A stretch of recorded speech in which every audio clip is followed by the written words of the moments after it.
तो दोस्तों, गुजरात टाइटंस के कप्तान और हमारी भारतीय क्रिकेट टीम के उभरते सितारे शुभमन गिल पर अभी सीआईडी की नजर है।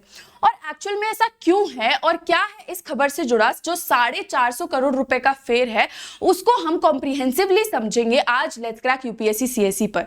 अब इसको समझाने से पहले बहुत ज्यादा जरूरी हो जाता है कि मैं आप लोगों को बताऊं कि एक्चुअल में ये न्यूज करंट अफेयर के लिए रेलेवेंट कैसे हुई। तो वो रेलेवेंट ऐसे हुई कि बेसिकली अभी एक न्यूज आई है जिसमें कहा है कि शुभमन गिल और साई सुदर्शन सहित 4 क्रिकेटर्स जो हैं गुजरात टाइटन के ही, उनको सीआईडी ने समन किया है बेसिकली क्योंकि उनका नाम एक 450 करोड़ रुपए के चिट फंड में आया है। अब उनका नाम इसमें कैसे आया और इस चिट फंड का बेसिकली मास्टरमाइंड कौन है, वो हम आज क्विकली इस सेशन में समझेंगे। अब इस सेशन को शुरू करने से पहले एक बहुत ही इंपॉर्टेंट अनाउंसमेंट, जिसमें अनअकैडमी आप लोगों के लिए लेकर के आया है flat 60% discount on UPSC CSE subscription with assured success, जिसमें अगर आपका 2026 का जो अटेम्प्ट है वो क्लियर नहीं होता है तो हम आपको एक फ्री एक्सटेंशन देते हैं। हालांकि इसके साथ कुछ टर्म्स एंड कंडीशंस जुड़ी हुई हैं, जिसमें आपका 2026 के पेपर के लिए ये एप्लीकेबल है। आपको अपना एडमिट कार्ड हमें सबमिट करना होगा और मिनिमम 400 घंटे का आपका वॉच टाइम होना चाहिए हमारे प्लस कोर्स पे। इसके साथ ही साथ आपने कम से कम 25 लाइव प्रीलिम्स के टेस्ट और 15 मेंस के टेस्ट प्लेटफॉर्म पर दिए होने चाहिए, तभी हम आपको कंसिडर कर पाएंगे सीएसई अश्योर के लिए। क्योंकि हमें भी पता होना चाहिए कि जो हमारा लर्नर है उसने अपनी तरफ से कोई कमी नहीं छोड़ी और हम भी फिर उस लर्नर के लिए मेहनत करने के लिए रेडी हूं। अगर आप ये सारी जो पैरामीटर्स है उन पे खरे उतरते हैं तो आपका जो एक्सटेंशन है वो आप गारंटीड पा सकते हैं। एक और चीज जिसमें जो भी बच्चे 2026 या 27 के लिए अभी प्लान आउट कर रहे हैं, तो मैं आपको बताना चाहती हूं कि हिंदी, इंग्लिश और बायलिंगुअल का जो बैच है वो लाइव हो चुका है। तो आपको और देर नहीं करनी है। जनवरी का 2nd डे ऑलरेडी स्टार्ट हो चुका है। Now is the right time कि आप अपनी प्रेपरेशन को किक स्टार्ट करो, क्योंकि जितना डिले करोगे, जितना कल करोगे, उतना ज्यादा हर चीज डिले होती जाएगी, उतना ज्यादा बैकलॉग आपका इकट्ठा हो जाएगा। ठीक है, तो यूज कोड NST लाइव और इसके वाया आपको जितने भी ऑफर्स अवेलेबल है अभी प्लेटफॉर्म पर वो आपको अवेल करने के लिए मिल जाएंगे। और ध्यान रखना कि 4 तारीख आखिरी डेट है इस पर्टिकुलर ऑफर की, तो मैक्सिमम बेनिफिट्स अवेल करने के लिए आज या मैक्सिमम कल में इस ऑफर को अवेल कर लो और प्लस पे सब्सक्राइब कर लो।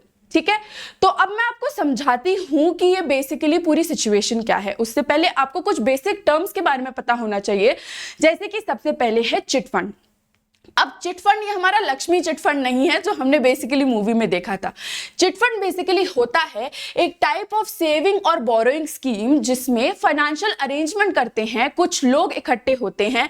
ये इनफॉर्मल इन नेचर है, तो जो लोग होते हैं 15-20 मान लो, वो सब इकट्ठे होंगे और एक पर्टिकुलर अमाउंट को पूल करने का प्लेज करते हैं। से 1000 रुपए हम हफ्ते भर में या मंथली प्लेज करेंगे कि ठीक है हम इतने पैसे आपस में देंगे। तो वो 20 के 20 या जितने भी लोग हैं वो सब उतना पैसा पूल करेंगे और किसी एक इंसान को उतना पैसा दे दिया जाएगा। ये जो स्कीम है वो तब तक ऑनगोइंग रहती है जब तक हर किसी एक इंसान को जो टोटल अमाउंट होता है वो रिसीव नहीं हो जाता। अब ये अमाउंट बेसिकली कैसे दिया जाता है? ये अमाउंट ऐसे दिया जाता है कि आइडेंटिफाई किया जाता है कि कहीं किसी को जरूरत तो नहीं है। तो अगर किसी को जरूरत होती है तो थोड़ा सा अमाउंट फॉर्मली डिडक्ट करके उस इंसान को जो पैसा है वो एलोकेट कर दिया जाता है। वरना रैंडम सैम्पलिंग होती है, लॉटरी सिस्टम होता है कि किसी भी एक इंसान का नाम आएगा और उसको सारा पैसा जो है वो दे दिया जाएगा। रिपीट नहीं होते हैं इसमें मेजरली नाम, अगर रिपीट होते हैं तो दोबारा से जो है सैम्पलिंग की जाती है। तो इसके वाया ये जो पूरा प्रोसेस है वो एज सच फंक्शन करता है और लोग बेसिकली अपनी सेविंग्स के वाया जो एक तरीके से अमाउंट है उसको पूल कर देते हैं और इन्वेस्टमेंट भी जो है वो कर लेते हैं। अब इसके एडवांटेजेस क्या है? अगर हम एडवांटेजेस के बारे में बात करें तो हम इसको क्विकली एक्सेस कर सकते हैं और काफी फ्लेक्सिबल फंड्स हैं। अनलाइक FD या जो हम रेगुलर डिपॉजिट करते हैं जो हमें तुड़वाने पड़ते हैं और जो हमारा पैसा होता है वो एक तरीके से डूब भी जाता है कई केस में, ऐसा नहीं है। लेकिन इसके डिसएडवांटेज भी है क्योंकि इनफॉर्मल है, इसीलिए फ्रॉड और मिसमैनेजमेंट बहुत ज्यादा होता है। जैसा कि आपने देखा ही होगा कि 25 दिन में पैसा डबल वाली स्कीम ने कितने सारे लोगों के पैसे खाए थे। अब वैसा ही कुछ शुभमन गिल के केस में भी हुआ है। तो अगर मैं आपको बताऊं कि क्या हुआ है, तो ये one of the largest financial frauds है गुजरात की हिस्ट्री में, जिसमें भूपेंद्र सिंह ज़ाला ने बेसिकली 400 करोड़ रुपए कुछ 11,000 इन्वेस्टर्स से इकट्ठे किए हैं और 17 ऑफिसेस के वाया उसने बताया कि भैया हमारा काम तो लेजिट है, और क्रेडिबिलिटी लेने के लिए उसने इनिशियली जो था वो रिटर्न्स भी प्रोवाइड किए, बट आफ्टर अ वाइल जब ट्रस्ट बिल्ड हो गया तो उसने ये इन्फॉर्मेशन जो थी उसका गलत इस्तेमाल किया और बेसिकली उनके जो इन्वेस्टेड अमाउंट था उसको वापस ही नहीं किया, जिसके वाया जो इन्वेस्टर्स थे उन्होंने कंप्लेन की और फाइनली ये जो भूपेंद्र सिंह ज़ाला थे उन पे कार्यवाही हुई और अभी फिलहाल वो 27 दिसंबर से कस्टडी में है। उनका आखिरी दिन कस्टडी का 4 जनवरी है, जिसमें पूछताछ जो है वो जारी है। अगर मैं आपको स्कीम के बारे में बताऊं जो उन्होंने ऑफर की थी अपने इन्वेस्टर्स को, तो वो थी 36% का वो एनुअल रिटर्न दे रहे थे और ये 450 करोड़ जो है वो उन्होंने सिर्फ 4 साल के इंटरवल में, सिर्फ 4 साल के टाइम पीरियड में इकट्ठे किए थे। ये जो स्कैम है वो कंप्लेंट्स के बाद ही आया और फाइनली ज़ाला को अरेस्ट कर दिया गया बाय सीआईडी।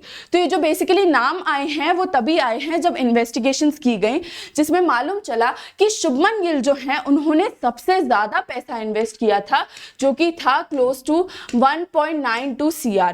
बाकी राहुल तेवतिया ने, साई सुदर्शन ने और मोहित शर्मा ने बहुत छोटे छोटे अमाउंट का इन्वेस्टमेंट किया था, लेकिन क्योंकि ये नामी गिरामी नाम है इसीलिए जो है वो नाम इतना ज़्यादा उठ के आ रहा है न्यूज़ के वाया। अब शुभमन गिल जो है वो ऑस्ट्रेलिया में है, जिसके कारणवश ये जो पूरा समन है वो डिले कर दिया गया है। हालांकि मोहित शर्मा को कॉन्स्टेंटली जो सीआईडी है वो रीच आउट करने की कोशिश कर रही है कि कैसे तो भी वो एंड्स तक पहुंचे इस पर्टिकुलर केस के। अब अगर हम ज़ाला की कस्टडी के बारे में बात करें तो करीब 100 करोड़ की एसेट्स जो हैं उनको आइडेंटिफाई किया गया है। मूवेबल और इमूवेबल प्रॉपर्टी अलग है जो उसने परचेज कर रखी है और अभी भी ऐसा माना जा रहा है कि और सारी असेट्स जो हैं वो अभी प्रेजेंट होंगी, जिसकी इन्वेस्टिगेशंस फिलहाल चल रही हैं। तो आप देख पा रहे हैं कि जो 450 करोड़ का एलोकेशन है वो कितना स्मार्टली किया है इस इंसान ने, जिसके लिए एक तरीके से देखा जा रहा है कि जो क्रिकेटर्स की इमेज है वो काफ़ी ज़्यादा टार्निश हो रही है इस सब के चलते। एंड अगेन क्योंकि मिसमैनेजमेंट और फ्रॉड का केस है तो हम इसको कनेक्ट कर सकते हैं डायरेक्टली कि कैसे इतने ज़्यादा जो फेमस लोग हैं वो भी इन्वॉल्व हो जाते हैं इस सब लालच की स्कीम में।